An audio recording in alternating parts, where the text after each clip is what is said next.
అన్నాడు. అయినా 10 నెలలు అయింది గడిచింది, ఇప్పటి వరకు పెట్టలేదు. సరే మనం సమ్మె నోటీస్ ఇచ్చిన తర్వాత ఆ సమ్మె నోటీస్ పైన చర్చలు జరిగినాయి. చర్చలు జరిగితే బట్టి గారి దృష్టి కూడా తీసుకెళ్ళినాం. అయినా కానీ ఈ స్పందన లేకుండా ఈ విధంగా ప్రవర్తిస్తూ ఉన్నారు.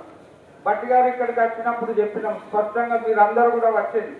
మంచిర్యాలలో ఆ సమావేశం 343 మందికి ఆర్డర్ కాపీలు ఇస్తూ ఉంటే మన సీతారామయ్య గారు మాట్లాడింది, క్లియర్గా చెప్పిండు సమస్య లేదు, మెడికల్ దాని మీద అన్ఫిట్ చేస్తలేరు, బోర్డులు పెడతలేరు, ఇమ్మీడియట్లీ బోర్డు పెట్టాలి, కార్మికులలో అసంతృప్తి ఉన్నది. ఒక పక్క కంపెనీ ప్రొడక్టివ్ కావాలంటా ఉన్నది, ప్రొడక్టివ్ కావాలన్నా కార్మికుల సమస్యల మీద స్పందించవలసిన అవసరం కూడా ఉన్నది. మెడికల్ బోర్డు పెట్టాలి, అదేవిధంగా ఐటీది రద్దు చేయాలి. ఇవన్నీ సమస్యలు మన 31 డిమాండ్ల సమస్యలన్నీ వివరించాడు. ఆయన లేచి మైక్ అందుకొని మాట్లాడాడు, మెడికల్ బోర్డు తప్పనిసరిగా పెడతాం, ఎట్టి పరిస్థితుల్లో పెడతాం అని చెప్పింది. ఇప్పటికీ ఆయన పోయి మెడికల్ బోర్డు పెట్టలేదు. ఆ తర్వాత శ్రీధరబాబు మాట్లాడాడు, లోకల్ ఎమ్మెల్యేలు అందరూ ఉన్నారు, ఏది కోల్బెల్ట్ ప్రాంతానికి సంబంధించిన 10 మంది ఎమ్మెల్యేలు ఉన్నారు, వాళ్ళందరూ కూడా మాట్లాడినప్పుడల్లా మెడికల్ బోర్డు పెడతాం అని చెప్పింది. ఇక ఐఎన్టీసీ నాయకులు మా ముఖ్యమంత్రి ఇస్తాడు, మేము చేస్తాం, మెడికల్ బోర్డు మా చేతుల్లో ఉన్నది, వాళ్ళు మన ఇలా మొత్తం అది వైరల్ చేసింది. కానీ మొన్న పెట్టినాక మనం పోయి మళ్ళీ తిరిగి అరే బోర్డు పెట్టామని చెప్తే పెట్టలేరు, ఇక మేము సమ్మెకు సిద్ధమవుతాం, మేము చర్చలకు రామని స్పష్టంగా చెప్పడం వల్ల ఇమ్మీడియట్గా సరే ఈ నెల 15 పెడతాం అన్నది. 15 తారీఖు డాక్టర్లు ఉండలేరు అని 17, 18 మార్చింది. సరే 17, 18 మార్చినా కానీ మరి మెడికల్ బోర్డు చేసిందా అని అంటే క్లియర్గా ఎవ్వరికి లేదు. 20% మంది మాత్రమే అన్ఫిట్ అయ్యింది. ఇక మిగతా వాళ్ళందరికీ అండర్గ్రౌండ్ అన్ఫిట్, సర్ప్రైజ్ జాబ్ అన్నారు. కొందరు సేమ్ జాబ్ అని చెప్పి ఒక 20 మంది ఆబ్సెంటిజం అయింది. 120 మంది హాజరైతే ఒక 20 మందిని చేసిండు అని అంటే 20% చేసిండు అని అంటే దాని పరిస్థితి ఏంటిది ఒకసారి అర్థం చేసుకోండి. మేము అంటాను మెడికల్ బోర్డు ఏ విధంగా అవినీతి జరగకుండా స్పష్టంగా చెప్పినాం. మన విధానం ఏంటిదో సమ్మె నోటీస్ చర్చల్లో జరిగినప్పుడు చెప్పినాం. సమస్య లేదు, ఈ అవినీతి జరుగుతూ ఉన్నదని బంద్ చేసిండు. అసెంబ్లీలో అవినీతి జరిగింది, ఎంక్వైరీ జరుగుతుంది. అవునా, ఎంక్వైరీ జరిగి ఎవరు తప్పుడు చేస్తే వాళ్ళు బొక్కలు దొరికి వద్దని అంటున్నావా? కానీ ఈ మెడికల్ బోర్డు ఎందుకు ఆపుతా ఉన్నారు? దీన్ని నడిపేయండి, అది ఎంక్వైరీ చేసి ఎవరి మీద యాక్షన్ తీసుకోండి అని చెప్పినాం. మొత్తం 100% చేస్తే అవినీతి అనేది జరగదు. ఎవరైనా మెడికల్ బోర్డు పెట్టుకున్నారంటే నా కొడుకో అల్లుడో బిడ్డో ఎవరో ఉద్యోగ అవకాశం కల్పించాలని పెట్టుకునేది ఉంటే 100% ఇవ్వండి. 100% ఇచ్చేది ఉంటే ఈ సమస్య రాదు, అవినీతిలో ఎవరికి డబ్బులు ఇవ్వరు. లేకుంటే మీరు కొంత శాతం చేసి కొంత అది చేస్తే బాగుండదు అనేది స్పష్టంగా చెప్పినాం. గతంలో లాగా 70-80% చేస్తారేమో అనుకున్నాం. కానీ తీరా చూస్తే ఈ 70-80% కాదు, 20% మాత్రమే చేసింది. అంటే ఈ విధంగా ఈనాడు ఉన్నటువంటి రాష్ట్ర ప్రభుత్వం మేనేజ్మెంట్ పూర్తిగా కార్మికుల సంఖ్యను తగ్గియాలనే ప్రయత్నాలే చేస్తూ ఉన్నాయి తప్ప ప్రైవేటు వాళ్ళకి అమ్ముకోవాలని అది చేస్తూ ఉన్నారు. ఇక కొన్ని సంఘాలు వస్తూ ఉన్నాయి, మెడికల్ బోర్డు పెట్టకపోతే నేను నిరాశించాను చూసుకుంటాను. మెడికల్ బోర్డు పెడతావు కానీ నువ్వు 2 బాయిలు అమ్ముకున్నావు, మీ అయ్యోటి అమ్ముకున్నాడు, నువ్వు ఒకటి అమ్ముకున్నావు. కవిత మేడం ఆమె గుర్తులేదా?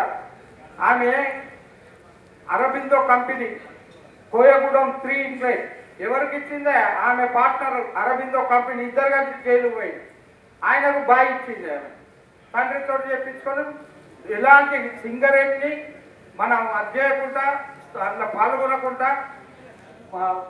వేలంలో పాల్గొనకుండా చేసి ఆయనకు కట్టబెట్టింది. ఇక ఇంకోటి అయ్యేవాళ్ళకి ఇచ్చిందంటే మమతా ప్రతిమా మెడికల్ కాలేజ్ ఉన్నది కదా, ఆ ప్రతిమా మెడికల్ కాలేజ్ వల్ల ఆయన బంధువు ఆయనకి ఇచ్చింది. ఈ విధంగా వాళ్ళు బాయిని అమ్ముకునేడానికి వస్తూ ఉన్నారా? ఇక ఏదో ఇప్పుడు ప్రేమ కలిగింది, అది కలిగింది, మేము ఏదో మెడికల్ బోర్డు పెట్టాలి, ఇది పెట్టాలని ఏదో అది చేస్తూ ఉన్నారు. ఏం లేదు, వాళ్ళు ఓట్ల శాతం పెంచుకోవాలి, ఓటింగ్ రావాలి అనే ఉద్దేశంతో తప్ప వాళ్ళు ఏం ఉద్దేశంతో కాదు. మేము ఐఎన్టీసీలను అడుగుతానమే, ఏమైందో మీరు మాట మెడికల్ బోర్డు మా ముఖ్యమంత్రి ఇస్తాడు, మా ఉప ముఖ్యమంత్రి ఇస్తాడు అని అన్నారు. మెడికల్ బోర్డు గురించి ముఖ్యమంత్రిని కలిస్తే ముఖ్యమంత్రి ప్రకటన చేసింది, మెడికల్ బోర్డు పెడతాను చేపిస్తాం 100% చేపిస్తాం అన్నాడు. మరి ఇక్కడ ఉప ముఖ్యమంత్రి వచ్చిండు, ఇక్కడ కూడా మెమోరాండం ఇచ్చినాం కార్మికుల సమస్యలు, ఈడ కూడా ఆయన పెడతా ఉన్నాడు. మరి ఇప్పటి వరకు పెట్టిందా? పెట్టలేదు. మొన్న పెడితే 20% చేసింది.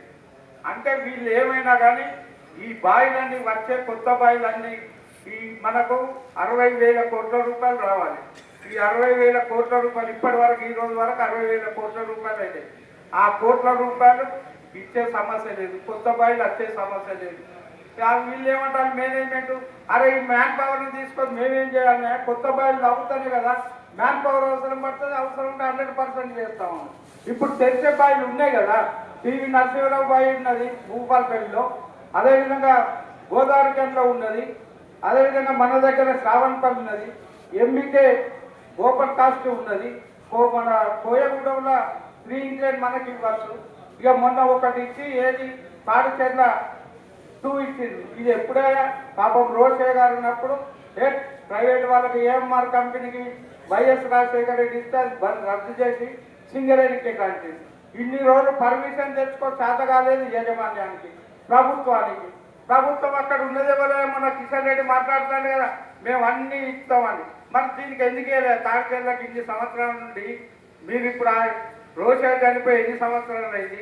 12 సంవత్సరాల నుండి మీరు అధికారంలో ఉన్నారు కదా, ఇక్కడ బీజేపీ ప్రభుత్వమే కేంద్రం ఉన్నది కదా, అనుమతి ఇవ్వాలి కదా, అనుమతి ఇచ్చిందా? అనుమతి ఇవ్వలేదు. ఈ విధంగా వీళ్ళు ఏదో ఓట్ల కోసం మాట్లాడడం తప్ప వేరే ఉద్దేశం లేదు కాదు. మేము స్పష్టంగా చెప్పదలుచుకున్నాం, 100% చేస్తేనే సరే, మినిమం కనీసం 78% చేయాలి. కొందరు సర్వే చేసుకుంటూ ఉంటారు, సర్వే చేసుకుంటూ చేసుకోండి, నేను సర్వే చేస్తాను, ఆ విధంగా చేయాలనేది మేము స్పష్టంగా కోరుతా ఉన్నాం. ఒకవేళ కనుక ఈ విధంగా మెడికల్ బోర్డు జరగకపోతే ఆందోళన చేస్తాం, ఆందోళనతోటే సరిపెట్టాం, అవసరం అనుకుంటే సమ్మె కూడా చేస్తామని ఈ సందర్భంగా తెలియజేస్తూ, మనం 31 డిమాండ్ల పైన ఇదొక డిమాండ్ ఉన్నది. అయినా కానీ వీళ్ళు మెడికల్ బోర్డు పెట్టినా ఈ 20% చేసింది కనుక దాని మీద పెద్ద ఎత్తున ఆందోళన కార్యక్రమాలు చేపట్టి అవసరం అంటే అన్ని సంఘాలను కూడా కలుపుకొని సమ్మె చేస్తామని ఈ సందర్భంగా తెలియజేస్తూ, దయచేసి అందరూ ఈ మెమోరాండం ఇచ్చడానికి మేనేజర్ దగ్గరికి రావాల్సిందిగా మీకు విజ్ఞప్తి చేస్తాము.